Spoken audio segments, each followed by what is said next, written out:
Alrighty, so the final game from this match week, and I believe it's either 28 or 29. I'll double check when I finish recording this video. But the final game and the only game from this Sunday action of this match week is in the books. And while I won't talk about that game between Seattle versus Minnesota United until part two of this review, yes, I am back in terms of doing two-part review. I have always done this when we have 14 games that has happened, a full slate of MLS action, and we're doing it again this time. In this first part, we'll look at the first 8 games, and then in part two, we'll look at the last 6 games, which include the one that I've just watched moments ago. But yeah, in terms of this match week, well, there was definitely some surprises, some upsets that has really changed the playoff picture. But most importantly, this was a really rough week for those teams, and they're the top part of the standings in the Western Conference. The top four coming into this week, none of them were able to get a win. In fact, the top three coming into this week, all of them actually lost this match week. But we start off with the first game, which is Atlanta United versus Nashville, and I am really reluctant to say that Atlanta is back because anytime when I say that, I'm pretty sure Atlanta fans are not going to be happy because it feels like it's a curse every time we said Atlanta is truly back, and then they just kind of after that. But I will say this for Atlanta United, they have definitely played much better in the last 2 games, and a key reason why they play much better is for once, some of their new signings that they have got has really hit the ground, and this has to be a huge relief for not only Gonzalo Pineda but Carlos Bocanegra. I mean, Carlos Bocanegra, he's on a knife edge right now. Like if he get it wrong this summer transfer window in terms of these moves, he's probably going to get the boot, and he's probably very relieved the fact that he's seen that these new signings that they done in the summer transfer window has really hit the ground running and is kind of a key factor of them absolutely demolishing Nashville in this game. Now, early on, Atlanta was wearing their new third kit. Now, the new third kit that they were wearing is very similar in terms of the concept that the Red Bulls third kit has had. Although I will say that the Red Bulls does it better in terms of their theme. And by the way, this third kit that I'm wearing from Atlanta United is actually their last third kit, and it's actually the first third kit that an MLS team has wear. So I think it's only fitting I wear one of their third kit now that they're basically releasing a new one. But the first shot of the game did see Yakimakis try to chip it over but he hits that one to the post in the 5th minute. And unsurprisingly, Atlanta was on the front foot. Like they were looking to try to get the opening goal. Nashville were looking to try to sit back and counter, as what we expect of a Gary Smith team whenever he play. He feel his team on the road. Though Guzan did rob Godoy on a point blank effort, and then the post denied Amada and Atlanta the opener for the second time. And there was no doubt Atlanta was kind of getting blue ball early. Like you just had a feeling early on that, oh no, is this going to be one of those nights for Atlanta United where they're just getting blue ball because they're not finishing their chances, or the post is just not their friend. In the 19 minutes, Silva would had a shot that was deflected wide before Mukhtar puts it just high after Muyumba gave it straight to him in his own box. Yeah, safe to say that Atlanta got away with that one, and Muyumba definitely the most relief man out after that missed chances, because you do not see Hani Mukhtar miss those chances. Like I'll tell you what, that after this game, I know Nashville of course would end up getting destroyed, but I'm pretty sure Mukhtar is going to be thinking about that chance. I mean, if that one went in, it maybe would not be just a demolition job as what we see in this game, with Atlanta absolutely dominating this game. As there's a stupid ant here on the board here. I don't know why that is the case. But anyway, in the 21st minute, Mukhtar would then hits the side netting, and Nashville will start again to this game. I mean, they were kind of pinned deep early in this one, and they were looking for an opener, but instead, it's Atlanta that gets the opener. And I mentioned, new signings. One of those guys is Silva. He scored here from Amada to make it 1-0 in favor of Atlanta. It was a great finish there from Silva for his first career MLS goal, but even a better assist. I mean, an absolute dime there from Thiago Amada. There is a reason why there's a lot of club in Europe, including rumor now that Ajax is the latest club in chasing to try to get the signature of Thiago Amada, because that was just an absolute dime. Like he just put that one on a play for his teammates to finish. And yeah, that gives Atlanta United a 1-0 lead, and that would be the scoreline heading into the second half. In the second half, Atlanta wastes no time to make it 2-0. And unfortunately, it was an own goal by Jack Mary. It was actually originally given to Amada, and I feel like they should have given it to Amada. I mean, I know, Mayer unfortunately tipped it into his own net, but I feel like it was on target for Thiago Almada. But nevertheless, Atlanta wouldn't care. They were up 2-0. Just like the first half, Atlanta was on the front foot. They were looking for the third goal, and they do get the third goal in the 57th minute. It's Miles Robinson scoring only his second goal for Atlanta United. Keep in mind, he has only scored one prior goal for this Atlanta team, and it feels crazy the fact that he finally scored because it just feels crazy that he has never scored for Atlanta United. Well, now he's got two goals, and again, a wonderful dime there from Amada, but also just Nashville Achilles heel strike again. We talked about before, this team, for whatever reason, while they're very good in terms of scoring set pieces, they are terrible in terms of defending it. I mean, it still doesn't make sense why that is the case, but it happened again in this one. Just terrible set piece defending here from Nashville, a very common theme for Gary Smith team since day one, and it happened again. Yakimakis then puts it wide from long range before he puts it wide as he was in on goal in the 63rd minute. And then Willis would deny Saba as he was in on goal, and it was all Atlanta. Like, they were firing on all cylinders. This looked like it could get ugly for Nashville with the way that Atlanta was firing on all cylinder. Amada would then puts it wide from long range, and then Lovitz had a rare opportunity for Nashville in the second half, but he puts it wide on the volley. Bunbury then had a free header, but missed wide. I mean, that's not a surprise because that's been the story of the season for Teal Bunbury. He has missed so many big chances for this Nashville team. I mean, it's no wonder why Sam Surridge is eventually going to take over that spot. It's kind of weird the fact that Teal Bunbury is still getting minutes, even though Sam Surridge is here, and he has shown in the Leeds Cup that he has been an absolute force to be reckoned with. But I also thought that shot kind of sums up Nashville night. They had their chances in this game. I mean, I know it's not going to show, but they had their moments in this game too that could have changed the outcome of this too.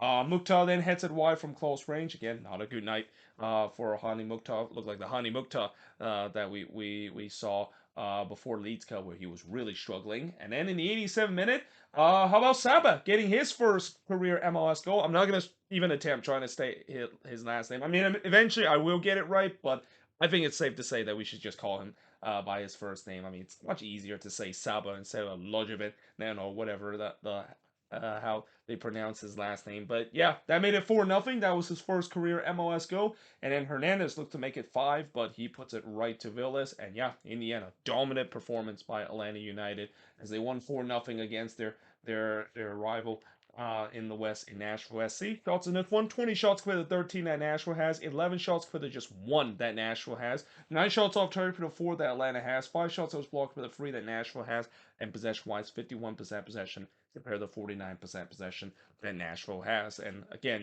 I'm resisting to say that Atlanta is truly back because we'll see if they can continue this good form, but there's no doubt that in this small sample size, ever since they came out of Leeds Cup, this has been the best that Atlanta has looked since the beginning of the season, and they hope that would continue because what a good time to be in real hot form as we head to the home stretch of the season, and we could also see another team in the Eastern Conference that could be competing for MLS Cup. I mean, I'll tell you what, right now in the Eastern Conference, when we get to the playoffs, it's going to be an absolute bloodbath. There is going to be some good teams that I think in the Eastern Conference are going to get knocked out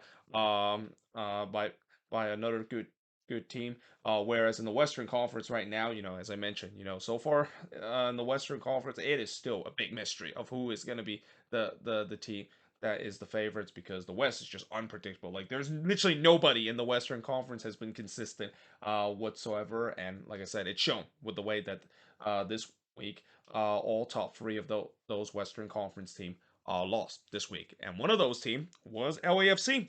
So again, if you thought that LAFC after getting that easy win against Colorado, they're gonna start building momentum. Nope. They lost this one to Charlotte FC. Now, I will say this for LAFC to their defense.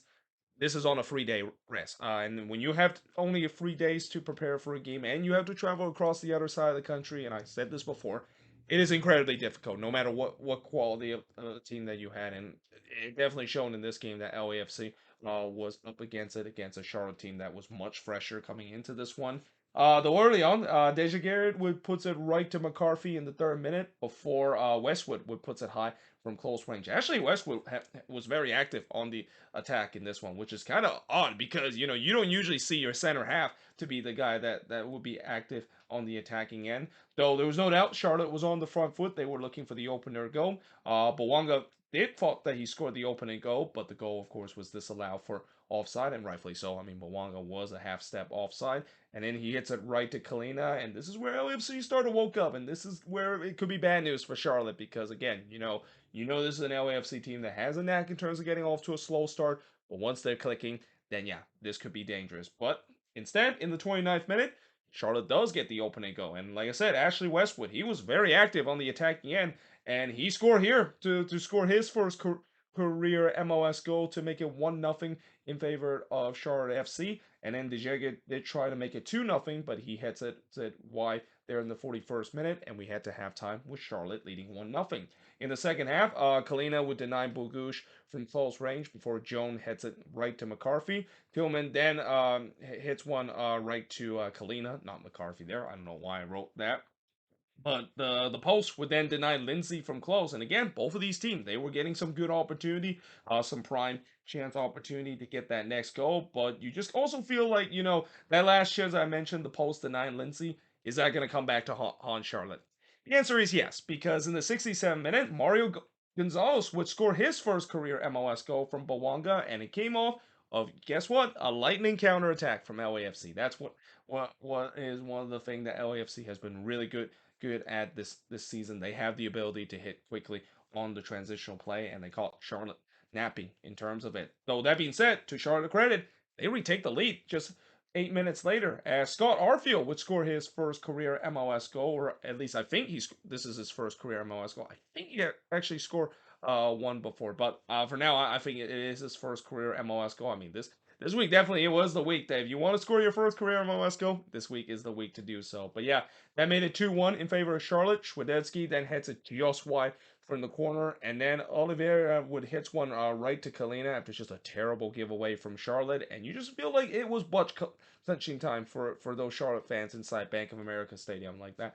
That crowd, 35,000 plus, they're sweating bullets that they have seen this story before where they have dropped points late. Bawanga would then puts it high from a tight angle in the fifth man stoppage time, but despite LAFC throw the kitchen sink to search for an equalizer, they didn't get it. Charlotte hold on to win 2-1 in this one. Shots in this one, 15 shots committed, 13 the LAFC had, 6 shots on goal committed, 5 that Charlotte had, 6 shots off target committed, 7 that Charlotte has, 3 shots that was blocked committed, 1 that LAFC had, and possession-wise, 63% possession compared to 36% possession that LAFC has. So yeah, for Charlotte, a massive win in this one. And considering teams around in the playoff picture in the East, I mean, there's half of those teams in the Eastern Conference were able to get win, half of them weren't able to do so, and especially when you're facing against the likes of LAFC, and able to get all 3 points, which not a lot of team has been able to do this season.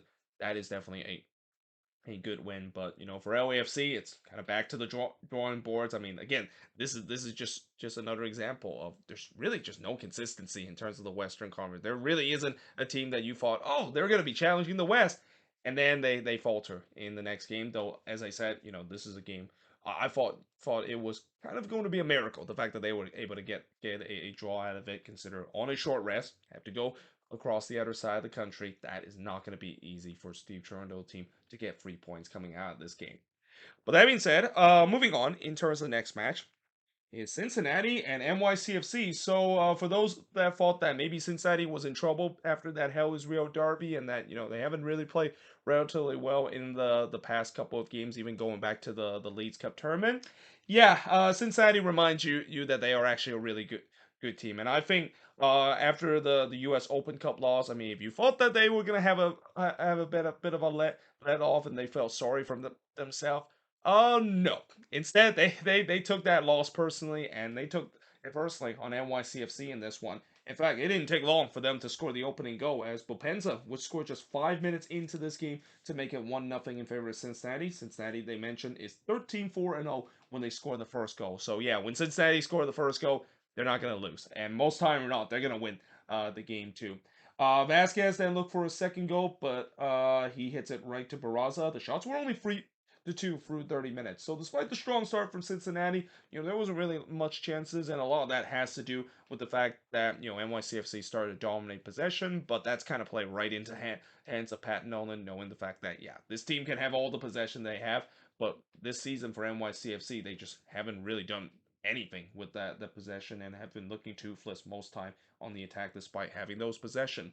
Bupenza then puts it wide from close range, and then Pereira would heads it wide from close, and we do head to halftime with Cincinnati leading 1-0. Now, in the second half, it will be 2-0 in favor of Cincinnati as Junior Moreno would score from Acosta to make it 2-0 in favor of FC Cincinnati. It was a great team goal, too. I mean, that just shows you that when FC Cincinnati can hit on all cylinder on the attacking end, they're a very fun team to watch, and this is an example of it. Just lovely passage of play from this Cincinnati team, and it was to go and give them a 2-0 lead.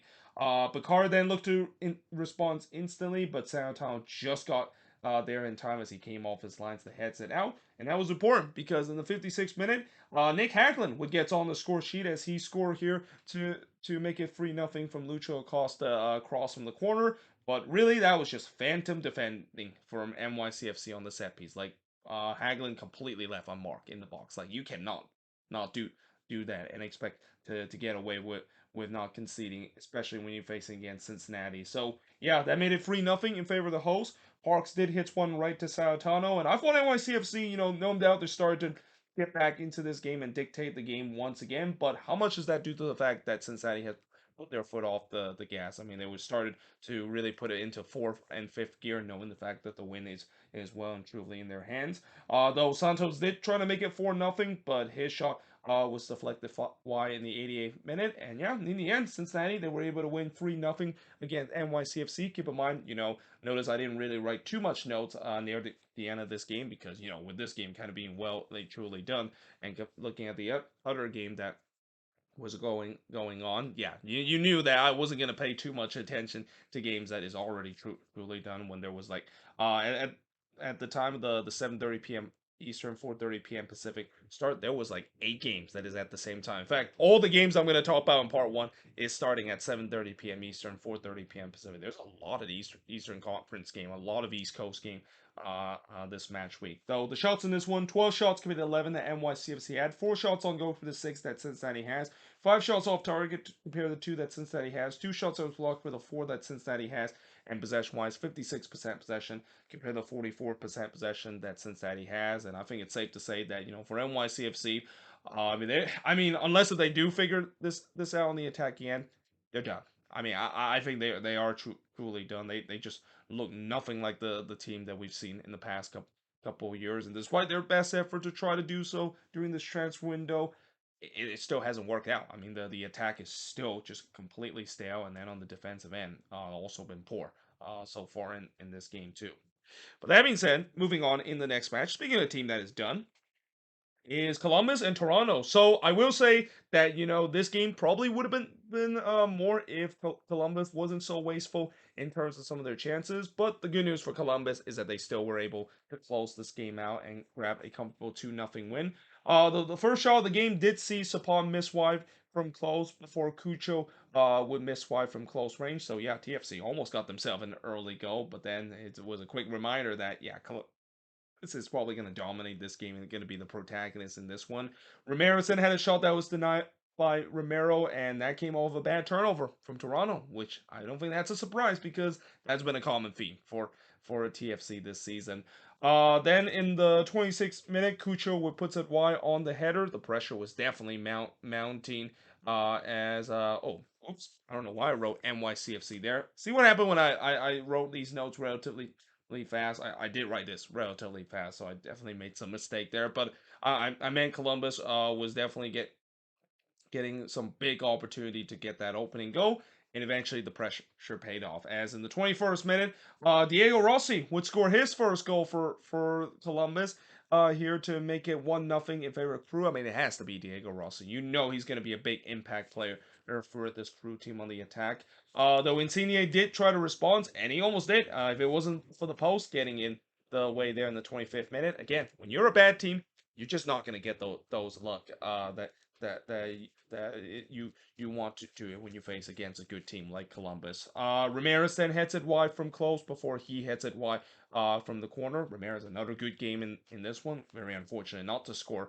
in this as Columbus was pressing for another goal. Insigne then puts it way high from long range, and then we do head to halftime with Columbus leading 1-0. Now in the second half, Rossi was looking for a second, but he missed wide from long range before Romero would deny Morris from close in the 62nd minute. Or actually, I wrote it's been all Columbus, and they were looking to try to kill this game off. Which again, this is where as much as you have been dominating this game, the Columbus crew has.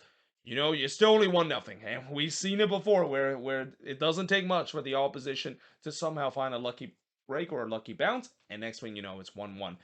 Ramirez then heads it wide from the corner before Shote had to deny from close range, and there is the dangerous for Columbus. And I mean, Columbus got to be careful because this is not done. Like this is still only 1-0. They need to get this second goal to kill this game off. Mbika hits it wide in the 69th minute for Cucho tried to curl it in, but it just went wide in the long range. But then in the 89th minute, they finally closed the game off. And for the second game in a row, it's Jason Russell Rowe that closed out the game for Columbus as he scored here from Patrick Schulte to make it 2-0 in favor of Columbus. So anytime when a goalkeeper gets the assist, it's probably going to be a Route 1 ball. And it was. I mean, it was a simple Route 1 ball to Russell Rowe. He go clean on goal there. I mean, that's just kind of also a sign of a TFC team that has just flat out quit at that moment because that was way too easy for Columbus to get that second goal. And yeah, that made it 2-0. That was the final score of this game as the shots in this game overly in favor of Columbus. 31 shots in this one compared to just 9 that Toronto has. 3 shots on goal for the 8 that Columbus had. 5 shots off target for the 13 that Columbus had. 1 shot that was blocked for the 10 that Columbus had. And possession-wise, 60% possession compared to 40% possession that TFC has. And while, the score line was a lot closer than what this game indicated, especially for most part of this one with this being at 1-0 for a very long time.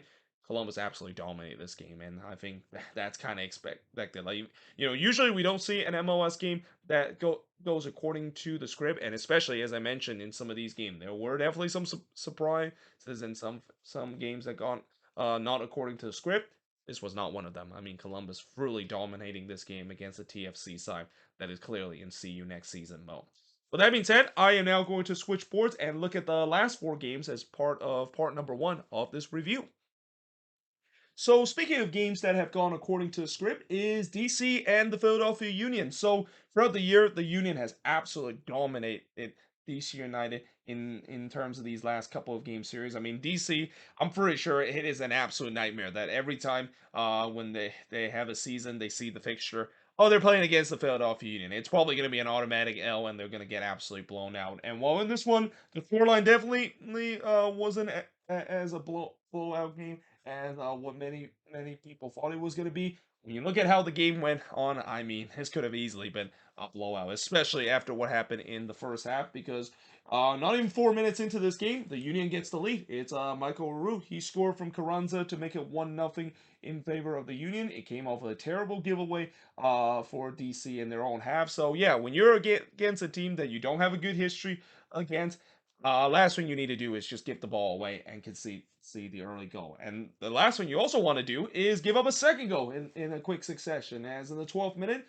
Jack McGlynn would make it 2-0 in favor of the Union, and this game was done. Like this game, like I did watch a little bit of this game, and after when I saw it was 2-0, I basically turned it off and realized that yeah, I'm gonna wait until I watch the highlights because I know this game is done, and I'm pretty sure a lot of DC fans probably turn off the TV after this too because yeah, it clearly felt like it's done. There was just with the way that DC has had a horrible record against the Philadelphia Union and that they've always getting blown out whether they're playing at home or on the road. I mean, mind you, wasn't there like 1 year where DC lost like 7-0 and 6-0 to the Union in one both of their matchup? Yeah, they just have a terrible record against the Union. It's like their ultimate bogey team, and it looked like this was gonna get ugly too. But in the 21st minute, the first shot for DC did see Mateus Click hits it right to Blake.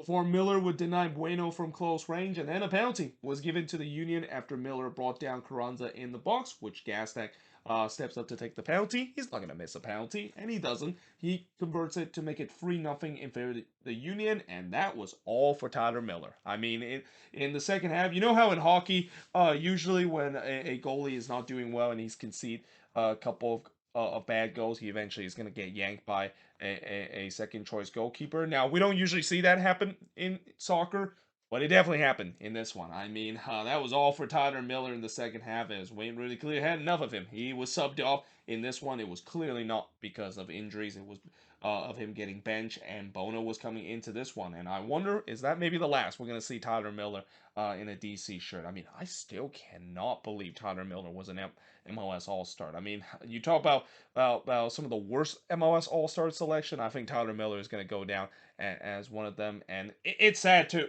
because for me, I always loved Tyler Miller, especially doing his time with Minnesota United, and when he joined the Loons from LAFC, I thought that was a really good picked up, and he kind of shown that, and unfortunately he did lost his job to Dane Sinclair and then won it back later, and then lost it again because of suffering a concussion, and after that he just have never looked the same. And and I will say that part of it isn't really his fault, because I think what DC had tried to do is try to make him as a sweeper keeper.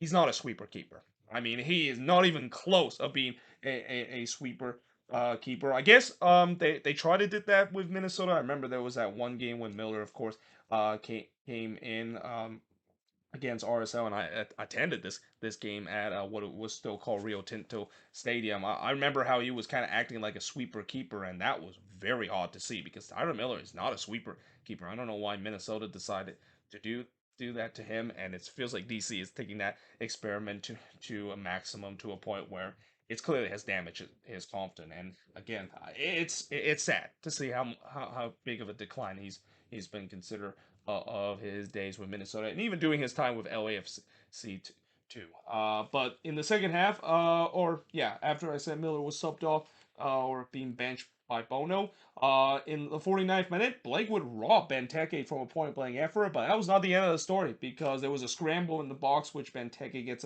another crack of it, but it was clear off the line, and I thought that chance kind of was a microcosm of DC season. Close, but not close enough.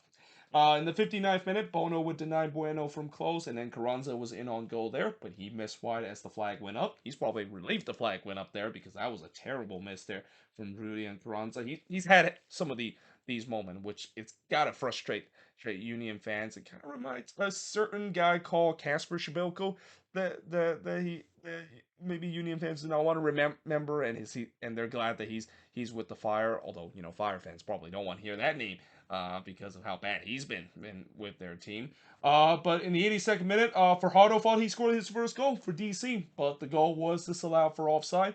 Bono would then deny Uru from close range, but in the 80th minute, Ted Coutinho at least get one back for DC, as he scored from Juan to make it 3-1 in favor of the Union, but that's as close as DC would get, and that was clearly just a consolation to give the fans at Audi Field at least something to cheer about, because this game, it was a total domination by the Philadelphia Union, as it always has been for the past couple of meetings between these two teams. As the shots in this one, 17 shots for the 12 that DC had, 10 shots on goal for the 8 that DC had, 4 shots off target for the 1 that DC had. Both teams had 3 shots out of block, and possession-wise, 44% or 54% possession compared to 46% possession. And I think the stats also is kind of doesn't showcase how this was really kind of a blowout, and that the Union kind of took their foot off the gas, which is where DC kind of started to get back into this game, but unable to do so for the majority part of this one. But that being said, moving on in terms of the next game is Montreal and New England. So for a long time, this looked like it was going to end 0-0, and if this would end 0-0, there is no doubt New England is going to be the more happier side, and Montreal will be absolutely kicking themselves, because this was a game where it was kind of a boring game, but then Montreal really pushed for that opening goal, and it looked like they wasn't going to get it. It looks like the refs were going to hold on, but how many times we've seen where if you're trying to park the bus on the road, and you're just kind of go row heave mode, as I always say, it usually doesn't work out. And the Rams trying to do row heave mode in this one, and it didn't work out for them in the end. But early on, Rivera would puts it wide from close close range. That is actually one of only 2 shots that the New England Revolution would get in this entire game. As not much really happened in the first 20 minutes. In fact, that was actually the only shot for out the first 20 minutes. The next shot of the game came in the 21st when it was Mahala Opoku puts it wide from close for Montreal. It was the first shot. Well, actually, not the first shot of the game, but the first shot for Montreal up to that point. He'll then try to chip Siwas, and I'll tell you what, it did not miss by much. I mean, he actually struck the post as he was trying to chip Siwas from long range. By the way, that's also the second shot of the game. A little did we know that would be the last shot that New England would have in this entire game. But we do head to halftime, scoreless between both of these teams, and not much better happened in the first 15 minutes in the second half. I mean, nothing really was worthy to know. But then something changed. Montreal started to get desperate. Something tells me Hernan Losada was telling his team that, yeah, they better win this because this is a New England team that is clearly trying to park the bus and trying to grind out a 0-0 draw. And it started with Shrinier puts it wide from close range. Almost call him Chanel there, but it's Matthew near there.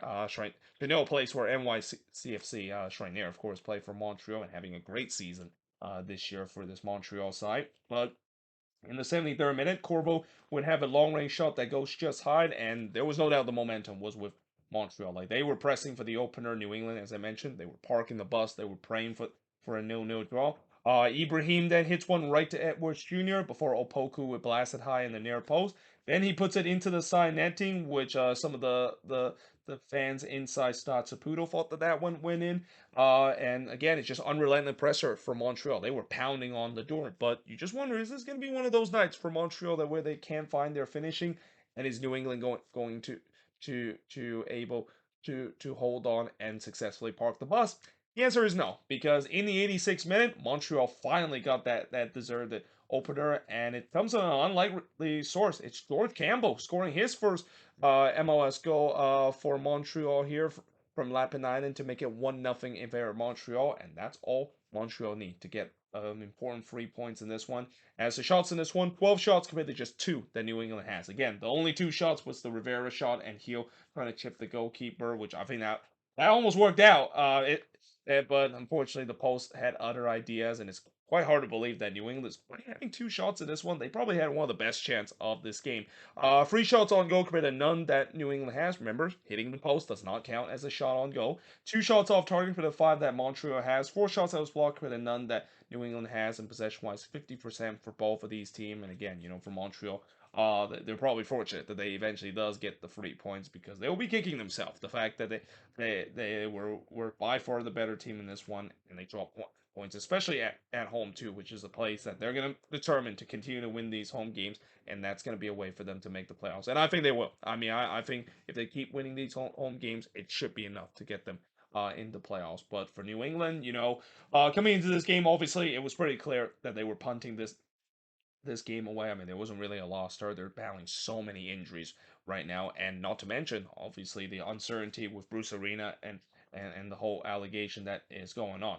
It's a very tough situation that New England find themselves in a place where it's kind of the worst case or the worst time to basically have these kind of problems as we head into the home stretch of the season. With that being said, moving on into the next match. So this is the match that I think a lot of people have been waiting for me to talk about, and I want to kind of talk about this game near the end, so that way, I don't think a lot of people, of course, would just basically tune into it and stop watching this video after 10 minutes. So I will say that maybe some of you probably have already clicked the timestamp to get to this game that I'm talking about because yeah, from now on, I think every time when I talk about Inter Miami, there's going to be a lot of people that's going to be here to watch this part of the segment of the video to talk about, did Messi, of course, score a goal? Well, the answer is yes. He did score a goal in this one. He scored his first goal in MLS play. And yeah, Miami, their road to trying to make up points in terms of getting themselves sneak into the playoffs, off to a great start. Now, I will say that, in terms of this game, it was pretty much a home game for Inter Miami because it was pretty clear that, despite the fact that, yes, there were definitely some Red Bulls fans. You still have their supporter group in one stand. Literally 60% of that stadium was either wearing Miami jersey that has Messi name in the back of the jersey, or Argentina jersey, or even some Barcelona jersey, because it was pretty clear that most of the people there not there to see the New York Red Bulls. They're there to see Lionel Messi, and I don't blame them, and also don't blame some of these season ticket holders decided to cash out on this, because I think that's going to be something we're going to see a lot for the rest of the season, where you're going to see a lot of these fans are going to cash out on this, because as much as it feels like it feels like it's kind of pittiness to cash out and sell your ticket for a huge amount. I mean, if you can sell it for an amount that can cover your season ticket for next season, I mean, it's hard to say no in terms of that. And you still even have a chance to buy season ticket next season and still see the greatest player of all time next year too. Well, that is, of course, if you're in the Eastern Conference. Not so sure about the team in the Western Conference.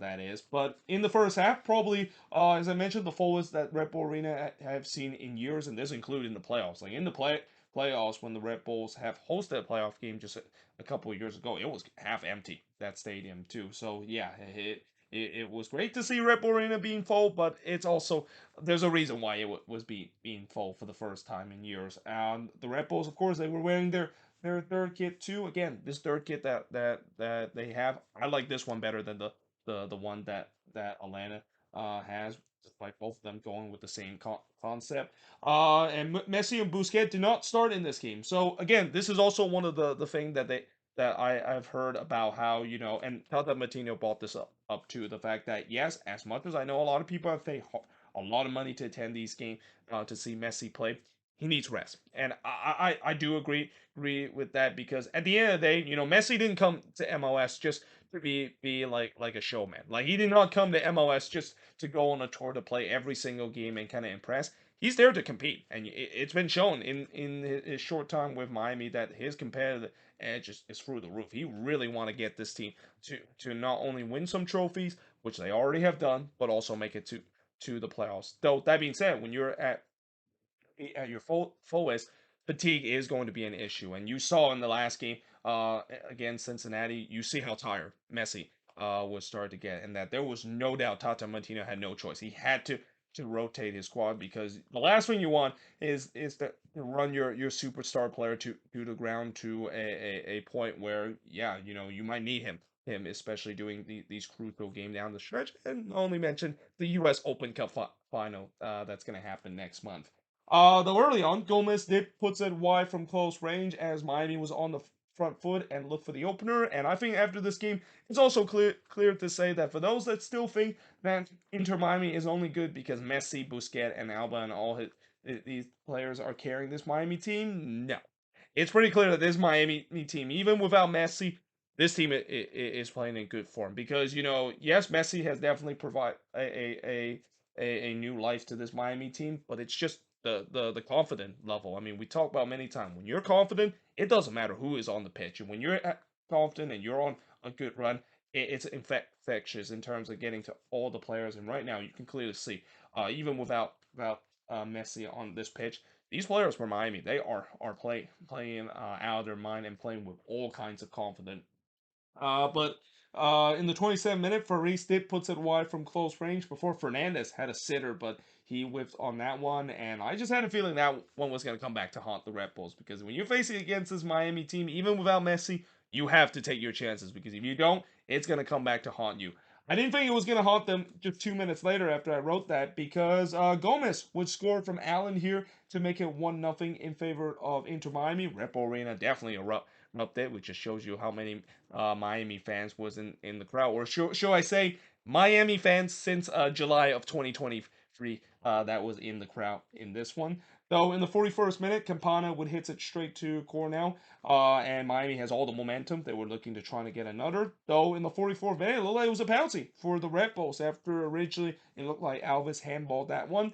They did go to VAR to check whether or not if that is the case, and it wasn't, and it was a right call. I mean, it was pretty clear that it did not hit out this there. So yeah, no penalty was given, and Miami does head to the locker room with a 1-0 lead. Now in the second half, Calendar did tip Fernandez header over, as I thought set pieces was going to be a way for the Red Bulls to come back into this game, and that's all they always be the way for a lot of these opposition team to get into to score goals, because knowing the fact that, there's one thing that is still a big weakness for this Miami team, it's set pieces. They still are really bad in terms of defending set pieces, whether Messi is on the pitch or not. In the 53rd minute, Edelman did hits it right to counter before counter denying Barlow from close. Some urgency started finally shown for this Red Bulls team that was looking for the equalizer. But then in the 60th minute, the moment had finally happened. Messi finally was summoned into this game alongside with Busquets and Yedlin. It was a standing ovation, which again, not a big surprise when pretty much 65% or even 80% of that stadium was there to see Lionel Messi.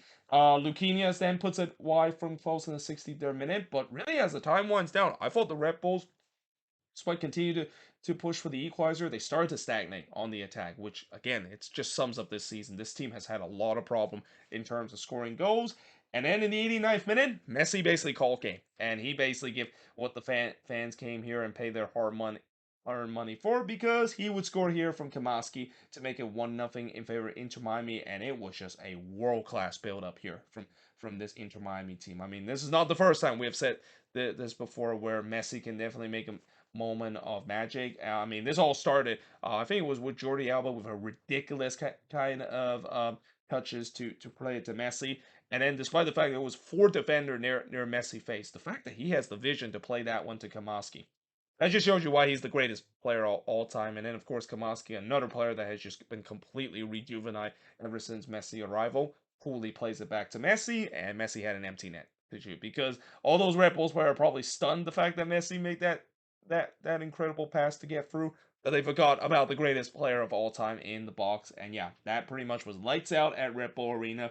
2-0 in favor of Inter Miami, and that would be the final score of this game. As the shots in this one, 13 shots for the 6 that Miami has, 4 shots on goal compared to 3 that Miami has, 2 shots off target for the 4 that the Red Bulls had, 5 shots as a block for the 1 that Miami has, and both teams had 50% for this game. And yeah, Miami, their incredible run to try to make it to the playoffs, despite being still a lot of points out of the playoffs, has begun. And again, I won't be surprised they can definitely get themselves into the playoff conversation. I mean, normally I wouldn't say that, but when you have the likes of the greatest player of all time and this Miami team that is just playing out of their mind right now, they have still yet to lose in the Messi era. Like they have now gone 9 games unbeaten ever since the Messi era, and also just snapped their 10-game winless run in league play.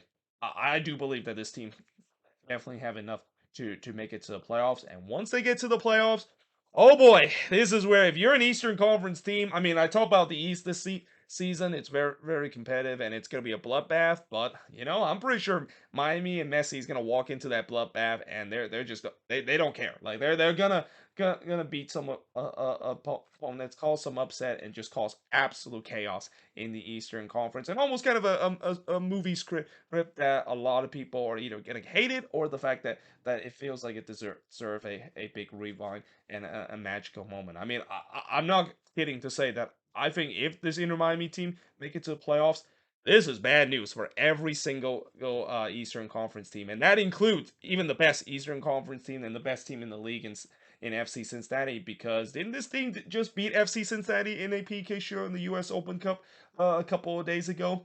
Yeah, this team is definitely for real, and this is definitely a warning for all the teams that is about to play Inter Miami right now. I mean, you can only contain Miami for so long before Miami and Messi is inevitable, and is going to continue to rack up wins to get themselves higher up in the standings.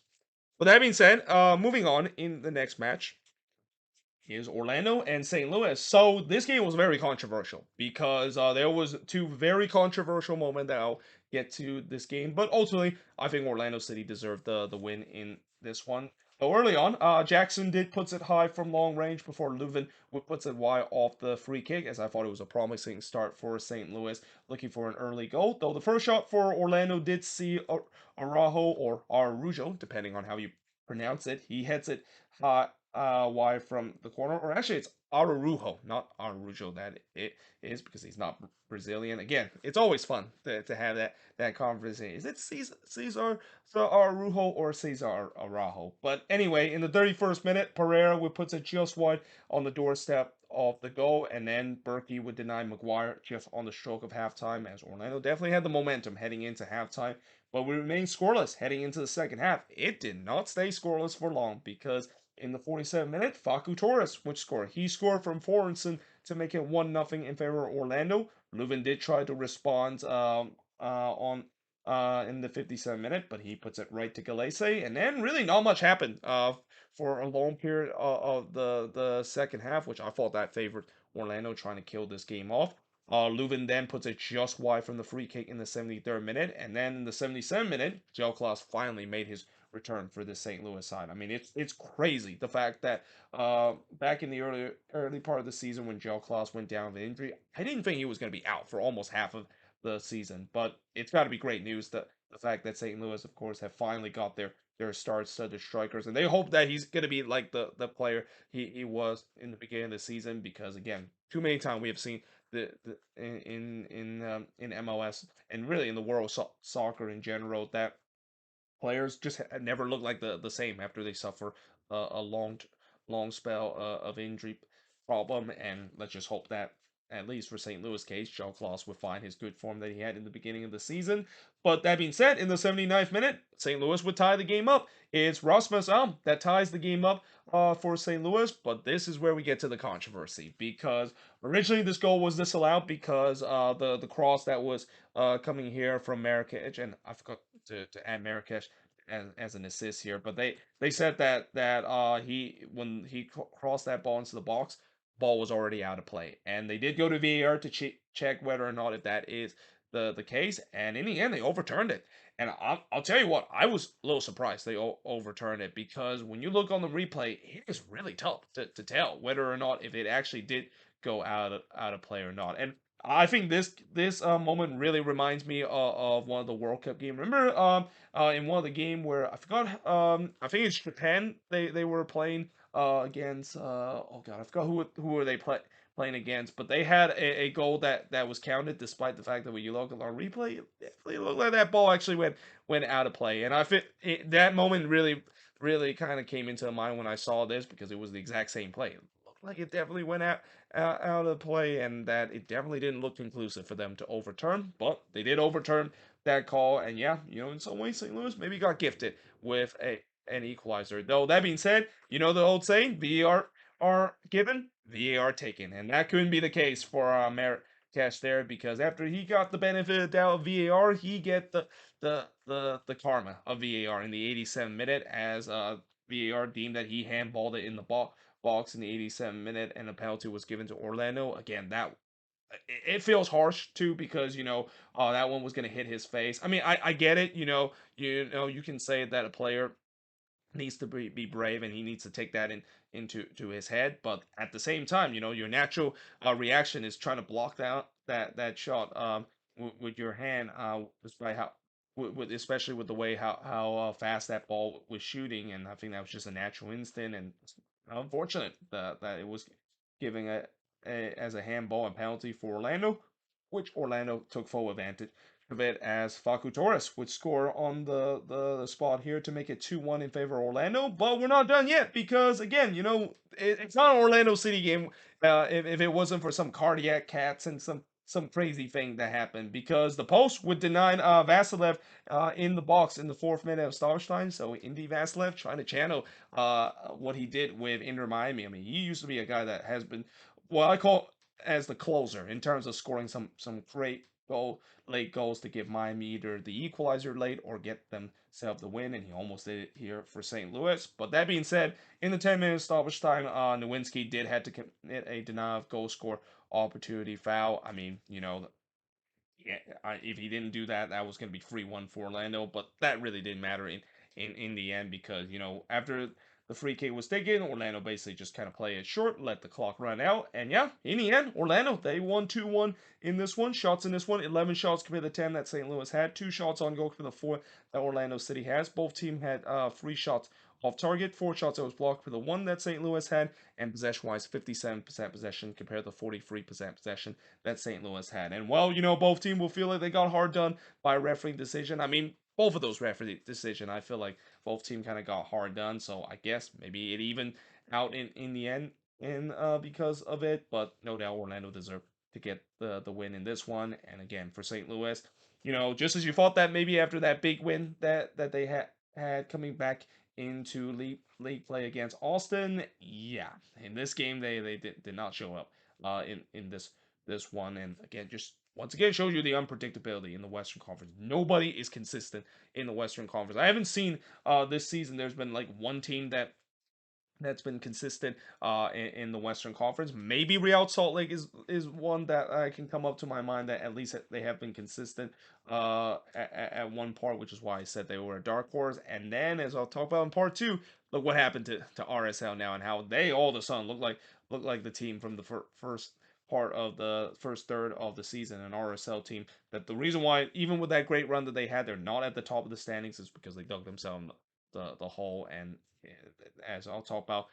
in part two, it seems like they dug themselves in a hole once again, or once again find themselves in the bad run of form like they did in the first third of the season in recent games too. But there you have it. That is pretty much it in terms of looking at all of these games for match week. I believe either 28 or 29. Like I said, I'll find out in a bit which match week it is. But let me know in the comments below. What do you think of these first 8 games? And yeah, hope you guys enjoyed this video. If you do, make sure you guys do like, smash the subscribe button. And yeah, I of course will see you guys next time.